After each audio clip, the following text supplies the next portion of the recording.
Bueno, señor alcalde de Bogotá, Gustavo Petro, gracias por aceptar esta invitación de Noticias A Caracol. ustedes, muy amables. Mirando ya para atrás, después de ya cuando estamos llegando casi al final de estos 4 años, ¿cómo ve la administración de Gustavo Petro? Bien, un gobierno que enfrentó circunstancias adversas, indudablemente. Las lógicas, la politiquería tradicional, el intento de sabotaje por parte de esta clase política tradicional que no piensa la política sino como la entrega de contratos y puestos.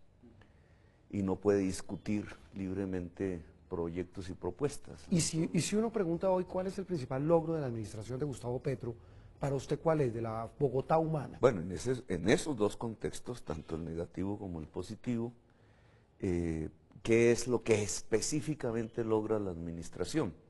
Se planteó 3 objetivos en la campaña electoral del 2011, públicos, escritos. Superar la segregación social. 2, adaptar la ciudad al cambio climático. 3, fortalecer el poder público. En los 3 avanzamos. Temas como movilidad, temas como seguridad, y arranquemos con el tema de movilidad. En estos 4 años, ¿qué pasó en Bogotá? El común denominador es que la gente dice Bogotá es un caos, Bogotá colapsó. No, eso lo dicen ustedes, no los ciudadanos. ¿Quién es? No, pero... no, alcalde, perdón, perdón, lo dice la gente Usted que dijo monta que en quería Transmilenio. entrar en temas polémicos. Claro, no, me parece bien, polémicos. pero yo le digo, la gente que va en la calle en Transmilenio, el Transmilenio a quien todo el mundo le destaca que es digamos, es el sistema de movilidad de la gente público, pero es un sistema que colapsó. El sistema del sistema integrado de transporte, que si bien hay avances, también la gente dice no es suficiente y generó una serie de problemas muy graves, sobre todo para las personas más pobres, no para la clase media. Mire la paradoja, alcalde. Desconoces una parte de la política de movilidad, pero antes de mencionar eso, yo te diría varias cosas. Sí, señor. De por qué se pierden clases medias, que es parte de la evaluación que hay que hacer. De la percepción. Con sí. otros están mayoritariamente sectores populares, que son muy grandes en términos de población en Bogotá, sí, y las juventudes. Lo que más está con nosotros son las juventudes. Y lo que llamaríamos el estrato 3 está en disputa. Ahora, sí es válida la pregunta, ¿por qué el estrato 4, 5 y 6 es adverso a Bogotá humana mayoritariamente? No es tampoco una opinión homogénea. Hay un primer elemento que me parece importante que analicemos. La política social, eso de ayudar al habitante de la calle, de ayudar a la trabajadora sexual avejentada, de ayudar al reciclador, es bien vista por la clase media alta de Bogotá. Y es un tema, digamos, que dejo para la polémica. Claro, pero alcalde, no estamos... No, sí, pero no, usted me quiere claro, derivar... para decirle que el tema no es solamente de clase media alta, estamos hablando de la clase media... No, gente... en las encuestas, sí, entonces tenemos valoraciones diferentes dependiendo del estatus social, incluso de la edad.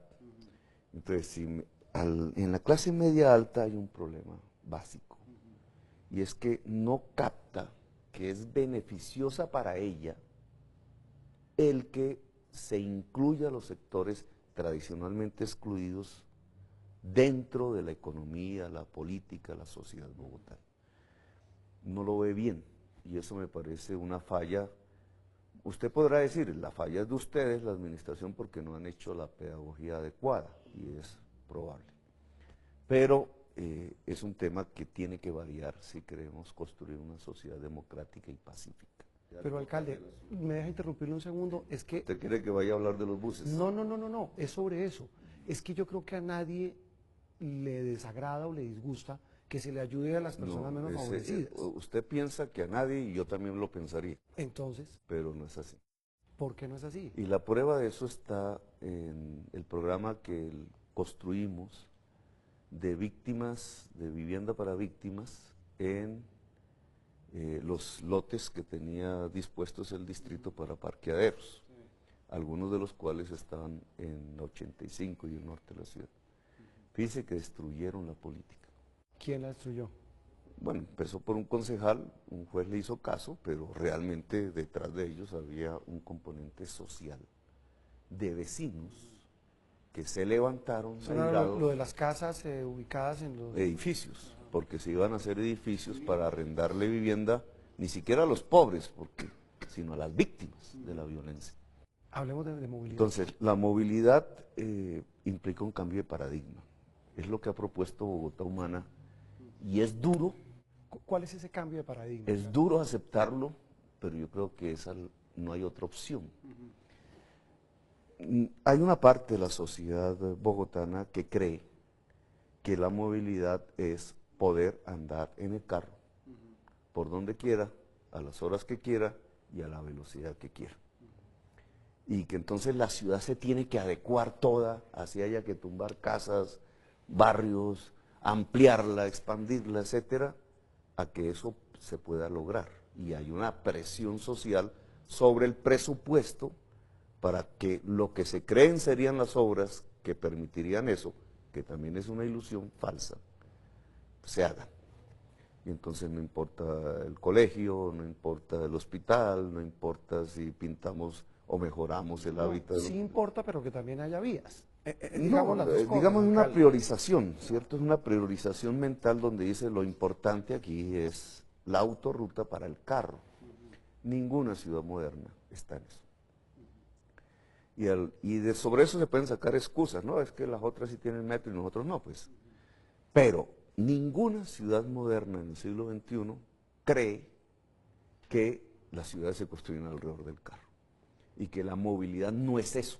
El paradigma del siglo XXI tiene que ver con priorizar el peatón, algo que no estaría en la cabeza de la ciudad de Bogotá en el siglo XX, pero hay que priorizar el peatón. En segundo lugar, la bicicleta, y en tercer lugar, el transporte público masivo, que es un punto de alta discusión en Bogotá. ¿Qué hizo Bogotá Humana? Sí, de manera donde conflictuaban mucho con nosotros, peatonalizamos, donde había que peatonalizar, Pero digamos, mostramos un paradigma alrededor eso no del es marginal, tema, alcalde, pero no es logramos que la ciudad no es marginal. Claro, alcalde, es En decir, esta calle peatonalizar la séptima frente a los problemas, porque yo, por ejemplo, puedo vivir en la 180 y trabajo en el centro. ¿Qué saco con que haya vías peatonales si lo que necesito es cómo moverme, alcalde? Sí, Es claro decir, que la invitación a ese nuevo paradigma urbano es ¿cómo me muevo? que vivir en la 180 Ajá. es negativo.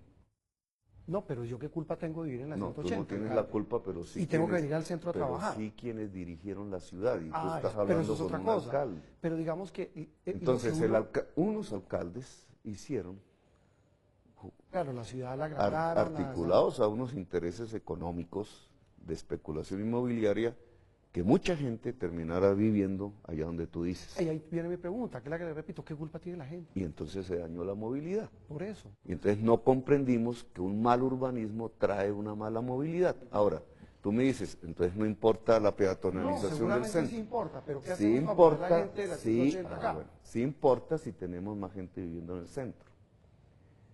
¿Eso qué es? Un plan de ordenamiento territorial. Claro, alcalde, pero ¿qué hacemos con la gente que ¿Qué le toca pasó con moverse? nuestro plan de ordenamiento territorial? No, entre más gente venga a vivir al centro, mejoran las condiciones de Lo movilidad. entiendo perfectamente, alcalde, pero ¿qué Entonces, hacemos con digamos, la gente que vive lejos? bueno, pero que es la que ¿qué? tiene que coger bus y el bus no funciona. Las rutas no llegan a tiempo. El Transmilenio, usted ha visto las filas para moverse en el Sí, pero Transmilenio. no me pongan los problemas que se construyeron por un mal paradigma de ciudad Sí, alcalde, pero... como los problemas de lo que nosotros le hemos propuesto a la ciudad. Nosotros le hemos propuesto a la ciudad un nuevo paradigma urbano que tenía un ordenamiento territorial diferente, que incentivaba vivir más en el centro y no expandir hacia afuera. ¿Para qué? Para, entre otras cosas, tener una mejor movilidad. Dimos las señales para ello, no nos quedamos en el discurso. ¿Y qué pasó? Peatonalizamos el centro, volvimos en el centro al peatón, el eje fundamental de la movilidad, construimos 100 kilómetros de bicicarriles, logramos que la ciudad sea en América Latina la que más se mueve en bicicleta. Propusimos un plan de ordenamiento territorial y lo decretamos a riesgo del alcalde para las normas pudieran estimular El famoso el que se pudiera Sí. construir mejor en el centro y atraer más personas en el centro. Ese es el camino correcto. Y fuimos hacia el transporte público masivo. Nosotros tenemos una decisión que tomó la ciudad de Bogotá en el año 2000, un poquito antes. No vamos a hacer metro, dijeron, vamos a construir un sistema de buses. Ese es un error, porque las ciudades modernas en el sistema de transporte masivo deben construir un transporte multimodal, es decir, no es solo buses. Ese error ya sucedió. ¿Qué tenemos entonces? Un sistema de buses, una gran premodernidad en la mayoría de ellos, eso así recibimos la administración, y unas troncales modernas de Transmilenio. Cuando recibimos la administración cambiamos eso. ¿Por qué lo cambiaron? O sea, ¿a qué lo cambiaron, alcalde? Al SITP. Y no es cualquier cambio, es un cambio de paradigma en los buses. Nosotros admitimos, y lo dijimos públicamente, los buses no son suficientes para resolver el problema de transporte masivo de la ciudad de Bogotá. Pero no nos quedamos entonces dejándolos morir, los modernizamos. Y el proceso que se ha vivido en estos 4 años, usted nunca lo vio en el pasado. O sea, lo que se ha hecho es cambiar el paradigma en el sistema de buses de la ciudad. Tiene un SITP, que ¿qué significa eso? Flotas más modernas. El promedio de vida de la flota es hoy mucho más joven que en cualquier época del pasado. Sí. Con tecnologías articulables al cambio climático, etc. Un sistema de subsidio al transporte, que no existía hacía 30 años, por medio del cual, y esa es una pregunta que usted hizo, sí, 500.000 de personas, las más pobres de la ciudad, que antes caminaban a la fuerza, y esa era la movilidad que teníamos antes, el músculo a la fuerza. Hoy se suben a un bus porque el tiquete les vale 900 pesos en hora pico o 600 pesos en hora bayo. Eso se llama movilidad. Claro. Esa movilidad, ¿a cuántos beneficia? Porque uno puede hablar de la movilidad de la bicicleta, ¿cuántos beneficia? 700.000 viajes diarios, 350.000 personas. La movilidad, el mejoramiento de las condiciones del peatón en el centro, ¿a cuántos beneficia? Se puede hablar, 200.000 personas. Alcalde. ¿A cuántos beneficia el cambio en el sistema de buses? Entonces, en este momento hemos llegado a 4 millones de viajes diarios. Cuando empezó Transmilenio eran 700.000, cuando empezó nuestra administración eran 1.600.000. Ahora son 4 millones de viajes diarios, 2 millones de personas que se mueven en un sistema moderno de transporte integrado y con subsidio. Estos son temas que obviamente al que va manejando el carro no le interesan mucho, porque es ajeno a su experiencia personal. Pero a quien va dentro del bus sí le interesan mucho. Ahora, dentro de los que van en el bus, no en los azules, sino en los rojos. Los que van apiñuscados como entonces, sardinas enlatadas. ¿cuál es su mayor demanda en este momento? Más buses o más rutas, debe ser. Él podría decir más buses, que sería una equivocación, pero en realidad su problema es la comodidad. ¿Por qué? Porque el sistema Transmilenio fue diseñado desde el principio no para darle comodidad al usuario, sino para productividad. Metan todo lo que puedan en un bus y muévanlo lo más rápidamente posible dentro de la ciudad. Eso es Transmilenio. Cuando usted piensa en comodidad, entonces tiene que salirse del bus. Pero, voy a explicarme cómo. Alcalde, ni siquiera es comodidad, es dignidad. Sí, es lo mismo. Es la gente está que da un alarido. Ve uno personas que agarran a golpes a otro entre las estaciones. Es un tema de dignidad. No, el tema de las mujeres. El tema del abuso a las mujeres, el tema de la inseguridad. Es decir, uno entiende todo eso, alcalde, pero digamos, esas dificultades pareciera que a veces habían superado esos logros. A eso me refiero en materia de movilidad. Y usted mencionaba una cosa con las bicicletas, alcalde. Un señor que presta seguridad en el edificio donde yo vivo, claro, monta en bicicleta, pero el señor me dice, yo tengo que salir a las 3 de la mañana en mi bicicleta para recorrer toda Bogotá, porque claro, buenísimo la bicicleta, pero es porque no tengo un servicio de transporte. Es decir, no hay cómo moverse en Bogotá. Y eso no creo que sea un problema de clase social de tener carro o andar en bus, alcalde. Yo tendría otra apreciación respecto a lo que... Adelante. a lo que el señor celador tiene, porque si el señor celador entra en el subsidio de transporte y es parte de las 500.000 personas, ¿Qué puede hacer él? quizás a las 3 de la mañana no tenga el bus, si le toca a las 3, pero sí puede coger la bicicleta, irse a la estación de Transmilenio a las 5 de la mañana y llega ¿Y ahí qué hace? con la tarjeta subsidiada. Pues la cantidad de estaciones de Transmilenio que hoy se articulan a parqueaderos de bicicletas es altísima. Eso es lo que llamamos la multimodalidad. Sí, pero yo iba un poquito más allá. Sí, adelante. Porque usted llegó al tema de la dignidad y la comodidad y el sistema Transmilenio no se hizo para eso. Es el metro.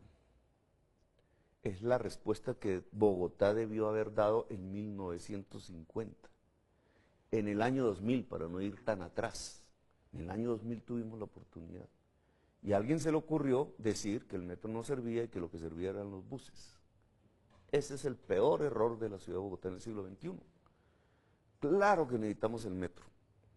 La única manera de lograr dignidad en el transporte público masivo, es decir, más espacio en el modo de transporte, Tener un metro. son los vagones. ¿Qué pasó con el metro? Pues esta administración le entregó en toda la historia de Bogotá, en toda la historia desde que existe la tecnología metro, es decir, a finales del siglo XIX hasta la fecha, no existía un solo estudio de ingeniería del metro en Bogotá. Pero ¿cómo no se han hecho un poco? Nunca. ¿Se han hecho Eso es lo que ustedes dicen, entonces la gente cree. No, pues lo que uno La siempre creía. gente cree Ajá. que entonces estas oficinas o hay un edificio lleno de estudios de metro. Nunca se hizo un estudio de ingeniería del metro. Se habló mucho del metro y se pintaban planos así como el que ve allá. Allá hay un plano dibujado con una línea de metro. Sí, eso es muy fácil. Pero es que un metro no se hace dibujando en un plano una línea. Bueno, queda el estudio. Un metro se hace con un estudio de ingeniería que te lleva a decir en dónde están las estaciones, cómo se construyen, cómo son, cómo es el túnel, cómo se construye y cuánto vale. Eso hoy existe y lo hizo Bogotá Humana. ¿Por qué? Porque no hay otra forma de superar en términos de dignidad el sistema de buses que tenemos que con una red férrea montada sobre las troncales de buses. Si está el estudio, si está la plata, ¿por qué no empiezan las obras? Yo pienso que por política. ¿De quién? ¿Quién está metiendo política Pues, ahí? digamos, el distrito entregó todo lo que tenía que hacer. Y realmente no puede entregar más, es todo, el 100%. El gobierno entregó una promesa, tiene que hacer un COMPES para que esa promesa se vuelva realidad. Y tiene que permitir abrir un proceso licitatorio para construir, que es lo que se llama la estructuración.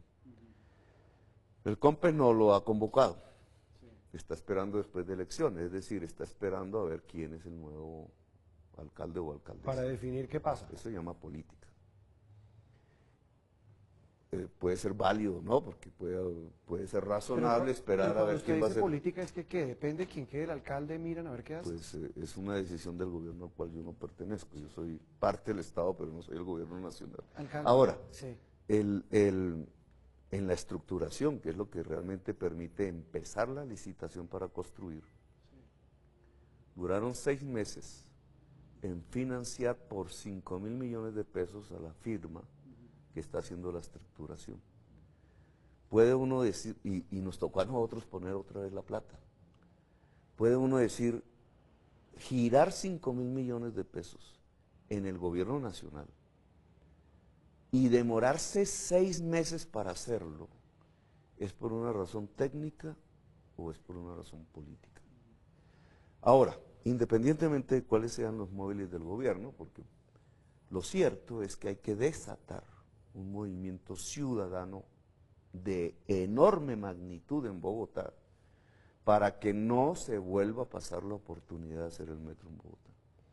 Porque si queremos superar los problemas que usted mismo evidencia, y que yo no niego, yo no estoy desconociendo que existen, de movilidad en la ciudad, además de cambiar el urbanismo, además de dejar de expandir la ciudad hacia afuera, de ordenarla territorialmente de manera diferente, además de privilegiar el peatón, la bicicleta, hay que construir la red férrea. Y la red férrea es lo que permite la dignidad para la mayor parte de la población que se mueve. Lo tenemos todo, finanzas, estudios, solo falta la decisión política. Y esa decisión política se logra movilizando a la ciudadanía. El otro gran tema, e incluso generó mucha polémica por un editorial que usted produjo hace algunos días, en el que nos echó el ganso a los medios de comunicación, especialmente a los noticieros de televisión, por la percepción de inseguridad que viven los bogotanos. Sí, son dos criterios. Claro, usted dijo, mire, los noticieros de televisión nos dedicamos a pasar videos de atracos, de peleas, de robos en Transmilenio, y que las cifras dicen otra cosa. Pero la semana pasada el comandante de la policía de Bogotá, digo en un debate en el Consejo de la Ciudad, dijo, mire, yo tengo que reconocer que en el caso, por ejemplo, de Transmilenio, así como hablamos del tema de comodidad y dignidad, el tema de inseguridad es desbordado. Transmilenio, los usuarios de Transmilenio, y le digo textualmente, están a merced de los delincuentes y los habitantes de la calle. Es decir, son realidades, alcalde. El tema de la seguridad en Bogotá, ¿cómo lo ve usted? Depende de los calificativos que tú usas y das la percepción. No, realidades, no calificativos. Vamos a las cifras. Sí. Yo no uso las cifras de denuncias porque, como todo el mundo sabe, la mayor parte del delito no lo denuncian. Nosotros tenemos solo tres estadísticas donde objetivamente se puede medir, no que lo engaña a uno un tema de percepción o de falta de denuncia. Uno es los homicidios. Entonces, digamos, es un dato tal cual. Medicina legal cuenta cadáveres. No se necesita la denuncia para ello, ni es un problema de percepción, es un conteo lamentable. El segundo es las quejas que los usuarios de la telefonía celular hacen a sus operadores cuando le roban el celular. Lo primero que hace, bloquéeme el celular porque me lo robaron. Eso queda registrado. No es una denuncia, no es una encuesta, es un dato objetivo. Y el tercero es lo que se llama la encuesta, que no la hacemos nosotros, sino ustedes, financian empresas para hacer esas empresas, de victimización, no de percepción, que son dos criterios diferentes. A mí me critican porque las encuestas manejan ambos criterios, victimización directa y percepción. Veamos los datos, esos tres que son objetivos. Homicidios, la tasa más baja de los últimos 8 gobiernos.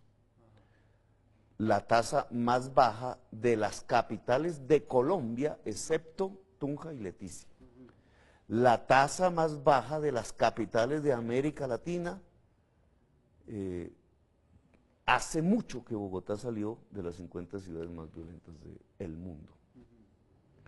Pero claro, alguien dirá, pero es que todavía matan. Pues sí, pero hemos hecho un descenso de la tasa de homicidios que nos saca del panorama de las ciudades violentas de Colombia.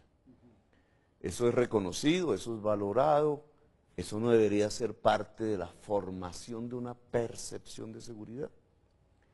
Pero digamos, es el dato objetivo. Segundo indicador de seguridad, el de las llamadas que hacen las personas cuando le roban el celular a su empresa. Descendió 22% en un año. Esas quejas, esos números, eso no los cuenta el distrito, los cuenta el Corte Inglés. Claro, venía de una cifra histórica, el robo de celular. Alta. Claro, alta. Eso, es que el delito en un 70% del robo de celular. Claro, y sigue siendo un grave, sí, pero peor problema para la gente. Si el delito más grande en número, que es el robo de celular, que es el delito mayoritario en Transmilenio, en un año se reduce 22%, medido es por las quejas de los mismos usuarios a sus empresas. ¿Ha mejorado la seguridad? La seguridad real. Y si vamos hacia el tercer componente, que es la encuesta que ustedes hacen, que ustedes financian, no el distrito, de victimización directa, la que acaba de publicar Bogotá, cómo vamos, en un rinconcito que casi no se veía, pues yo les hice esa crítica, pues así nadie se va a dar cuenta de lo que ¿Qué decía la diciendo. cifra del rinconcito? El rinconcito es victimización directa, es de los encuestados. ¿Cuántos de ustedes le preguntan a la persona sufrió un delito en el último año, fue víctima de un delito en el último año.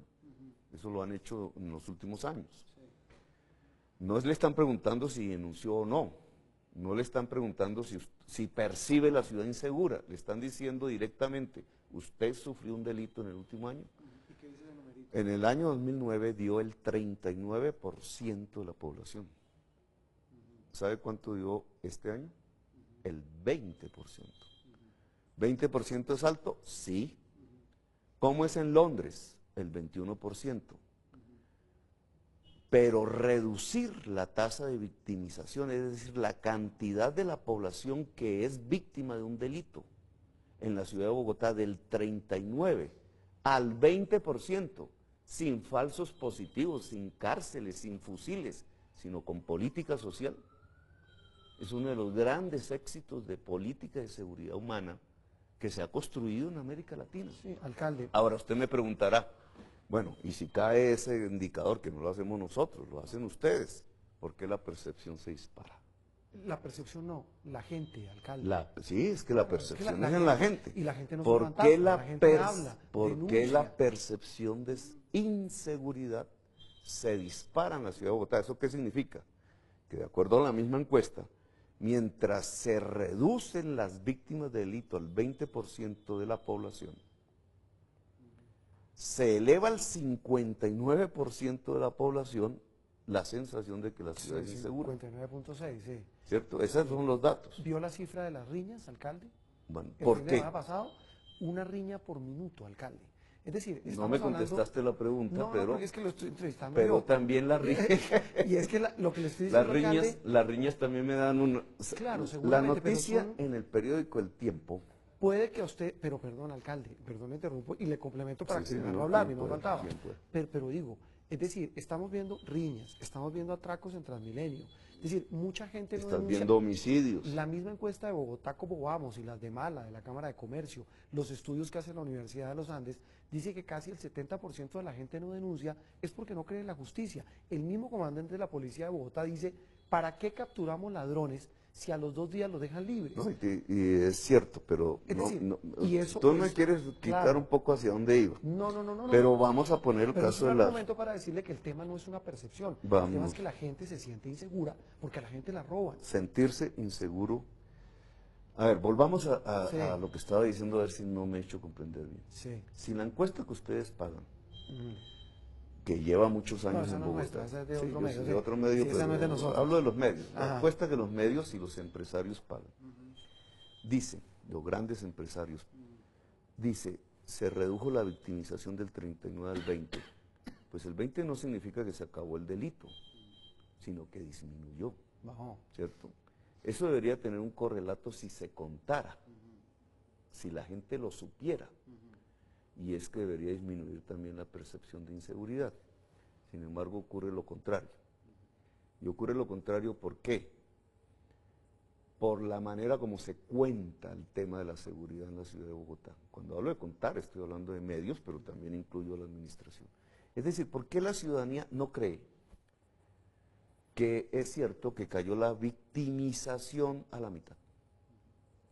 ¿Por qué a la ciudadanía o no cree o no le interesa que tenemos la tasa de homicidios más baja de los últimos 30 años en Bogotá? Porque la ciudadanía está viendo en televisión, y esa es mi crítica, pues el delito. Y entonces, claro, ve Delito cómo... que está ocurriendo. Que está ocurriendo porque Claro. no estamos diciendo que es que se acabó el homicidio, se acabó el atraco, estamos diciendo que disminuyó en las estadísticas objetivas. Según usted, ¿el tema de seguridad en Bogotá es simplemente percepción? No, ojo, porque queda así... No, se lo y pregunto para quiero la claridad. discutiendo precisamente por qué la percepción aumentaba y por qué la victimización bajaba. Que ya no lo explicó, En un pero noticiero pusieron abajo, en Bogotá no hay inseguridad. Y obviamente eso no es lo que estamos diciendo, es una manera de pervertir el mensaje del alcalde.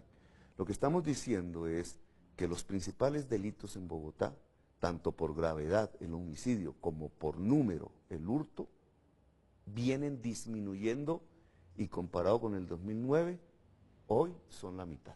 alcalde, le voy a pedir el favor que las siguientes respuestas casi que sean monosílabos. Nos hemos alargado. No, claro, para tratar de darle a la gente un panorama general de lo que ha sido el alcalde Gustavo Petro y de primera mano con usted. ¿Cómo quiere que lo recuerden? Como el alcalde que logró superar la pobreza en la ciudad de Bogotá. Las metas que no logró, no las logró, ¿por qué? Porque es una lucha social. ¿De no quién con quién? De intereses económicos. Ujú. Es decir, las metas que no se cumplieron no es por culpa de su administración, sino de otros. Es porque teníamos que ser todavía más audaces. ¿Bogotá hoy no es tan insegura como antes? Es más segura que antes. Es más segura a pesar de lo que pasa. A pesar de lo que pasa, es más segura que antes. Antes pasaba peor. ¿Qué le dice usted usted me dice que no es la cifra, al 73% de personas que dicen que Bogotá queda por mal camino después de su Que administración? va por buen camino. Si profundizamos la inclusión social y la sostenibilidad ambiental, la ciudad de Bogotá es una de las mejores del continente americano. ¿Qué fue lo que más lo agotó en estos 4 años? El ataque del procurador que amedrentó a los funcionarios. Entonces, buena parte de mi energía se dedicó en mover un Estado amedrentado por el procurador tratando de conseguir los objetivos del plan de desarrollo. Eso a pesar de que el sistema de basuras que usted iba a implementar no se pudo implementar. Totalmente no se pudo, pero Basura Cero es un programa de por lo menos 2 décadas, hasta lograr que se deje de usar el relleno sanitario. ¿Qué le dice a quienes dicen que a usted no le gusta que lo critiquen? No, yo admito la crítica y la discusión. Y esta mesa que usted ve ahí, que quisiera que ustedes miraran, todos los días es una mesa de discusión Ahí se discute. permanente. Cuando se llega a las conclusiones y vamos hacia la acción, ¿Toma las decisiones? no, Todos. mira, pero las decisiones y la acción es las decisiones. ¿Qué le dice a quienes dicen que usted fue un gran congresista pero un pésimo gerente? Pues que miren el valor de las acciones en el mercado de la EB y la ETB. Les duplicamos el valor a la EB. Si eso es un mal gerente, entonces, ¿qué es un buen gerente? Aumentamos el valor de la acción de ETB. Lo que pasa es que son empresas públicas y hay ciertas personas que no les gusta ver que los gerentes de las empresas públicas somos mejores que las de las empresas ¿Qué pasa con el privadas. acueducto que va a terminar con un déficit después de que hace 2 años tenía un superávit? ¿De dónde sacaron eso? Hay cifras que dicen que el acueducto hace unos 2, 3 años manejaba presupuestos de 300 o más mil millones de pesos. Y hoy tiene El déficit acueducto maneja un de presupuesto 100.000 millones de pesos. de va a terminar este año. 2.2 billones de pesos. Y antes de desinformar a la opinión pública, las utilidades este año del acueducto son de 180 mil millones. Utilidades, va a dar utilidad. Siempre ha dado. Siempre ha dado utilidad. Alcalde, el tema personal. Es más, en la encuesta famosa, acueducto aparece ya como de las grandes entidades valoradas por el distrito. Alcalde, el tema familiar, ¿cómo lo golpeó, cómo lo afectó estos 4 años? Uno abandona en cierta forma el cuidado de los niños, absorbe. Dirigir una ciudad de las más grandes del mundo es una actividad que necesariamente trae como consecuencia una disminución del tiempo de atención de la familia. Sin embargo, lo más grave no ha sido eso, sino que como uno de los instrumentos de ataque a Bogotá Humana ha sido el ataque a la familia. Y no me refiero a quienes ¿Cuál ha sido no el son ataque que más le ha dolido? a mi esposa. Cuando dijeron Entonces, lo del es tema de una- la conejera. Ella no tiene nada que ver con la conejera, pero cuando usan a mi esposa para atacarla, tratando de atacarme a mí, están destruyendo una persona que no se preparó para el ataque político, que no tiene nada que ver con la política, simplemente se enamoró de mí y tuvo mis hijos y me acompaña. Entonces es un ataque salvaje. ¿Va a seguir en la política? Pues toda mi vida está dedicada a la transformación del mundo. O sea, sí. No significa lo mismo que se entiende por política, pero digamos a la transformación del mundo indudablemente. No soy persona no digo de cambios de partidos políticos, porque en los que he estado se han acabado. sino de principios. Podrán decir que son equivocados, ese es el debate, y estaré presto al debate, pero ser coherente con los principios, la opción preferencial por los pobres, la justicia social, la justicia ambiental, y que la paz solo se puede construir sobre esos tres cimientos en Colombia, que es ayudar a cambiar el mundo, pues siempre tendré mi esfuerzo en esos objetivos. Eso es como una Lo plataforma... mejor de mi intelecto, lo mejor de mi físico en esa opción. Eso que me acaba de decir es el manifiesto de una campaña presidencial. Se llama la seguridad vital. ¿Así se va a llamar la campaña? No, se llama articular. La Se va a llamar justicia social y articular la justicia justicia social. ambiental se llama seguridad vital. Es decir, fundamental para el planeta Tierra. Y lo haces tú como presidente, lo haces tú como periodista, lo haces tú como ciudadano montando en pero bicicleta. usted en la política, que le dice usted, yo siempre toda la vida he hecho política. La revolución llegará en bicicleta, dijeron por ahí. Alcalde, muchas gracias. Bueno, por habernos usted y a atendido. sus televidentes Muy muy amable, amables. muy gentil.